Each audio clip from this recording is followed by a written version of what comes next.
پیمرا کا کام اپنی پالیسی کے ذریعے پاکستانی میڈیا کی رہنمائی کرنا ہے، مگر پیمرا سبق سکھا رہا ہے کہ آپ کو ایک پاکستانی ہونے کی حیثیت سے کسی دوسرے پاکستانی کے حقوق کے بارے میں بات کرنے کا کوئی حق نہیں، اور اگر آپ نے یہ غلطی کی تو آپ پر بین لگا دیا جائے گا۔ اس سے کوئی فرق نہیں پڑتا کہ چاہے وہ پاکستانی ہمارا پہلا وزیر خارجہ چودھری ظفر اللہ خان ہی کیوں نہ ہو،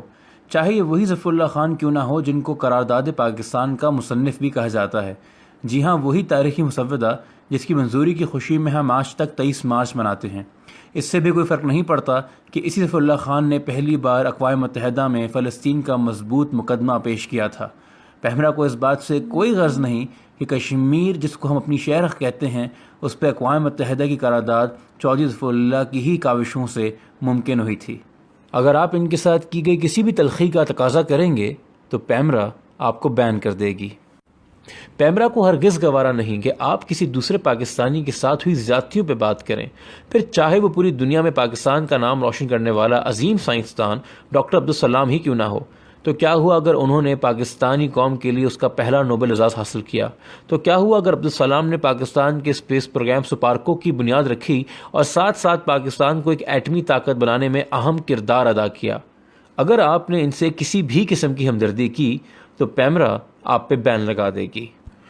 شاید پیمرا ملک کے محافظوں کے لیے رعایت کر دیتی، مگر پیمرا بھی جی بھر کے ڈھیٹ ہے۔ آپ بھلے پاکستان کے پہلے chief of staff air marshal Zafar Khan ہوں جو 3 اسٹار جنرل بنے اور پاک فضائیہ کی کمانڈ سنبھالی، یا چاہے آپ وہ کیفسر بھٹی ہوں جو پاکستان کے دفاع کے لیے طالبان سے لڑتا ہوا تیرا ویلی میں شہید ہو گیا۔ اگر ہم نے اس بات کا ذکر کیا کہ آپ کو صرف طالبان سے نہیں بلکہ پاکستان کے عوام کے کچھ شدت پسند عناصر سے بھی خطرہ تھا، تو پیمرا یہ سچ برداشت نہیں کرے گی اور اس کو ریٹنگ کی جنگ قرار دیتے ہوئے آپ پہ بین لگا دے گی۔ معاشی ترقی ہر قوم کی طرح پاکستان کا بھی خواب ہے، اور خدا کا کتنا کرم ہے کہ دنیا کے 25 بہترین اکانومسٹ میں سے ایک پاکستان کے جناب عاطف میاں بھی ہیں، مگر پیمرا آپ کو ٹی وی پہ اس بات پہ غور کرنے کی اجازت نہیں دے گا کہ عاطف میاں اور ان جیسے لاکھوں ہنرمند، ذہین اور کامیاب پاکستانی مرد اور عورتیں صرف اس لیے اپنے وطن میں رہ کر اس کی خدمت نہیں کر سکتے کیونکہ یہاں ان کی جان محفوظ نہیں، کہ یہاں انہیں دھتکارا جاتا ہے، ڈرایا جاتا ہے، دھمکایا جاتا ہے اور تعصب کا شکار بنایا جاتا ہے صرف ان کے عقیدے کی بنیاد پر۔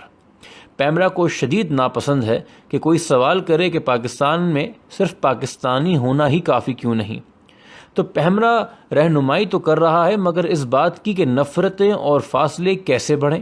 ڈر اور خوف کیسے قائم رہے، اور کیسے پاکستانی قوم ہمیشہ بٹی رہے۔ وہ نہیں چاہتی کہ ہم ایک دوسرے کے بارے میں سوچیں، ہم ایک دوسرے کو سمجھیں، ہم ایک دوسرے کے ساتھ امن سے زندگی بسر کریں اور ترقی کریں۔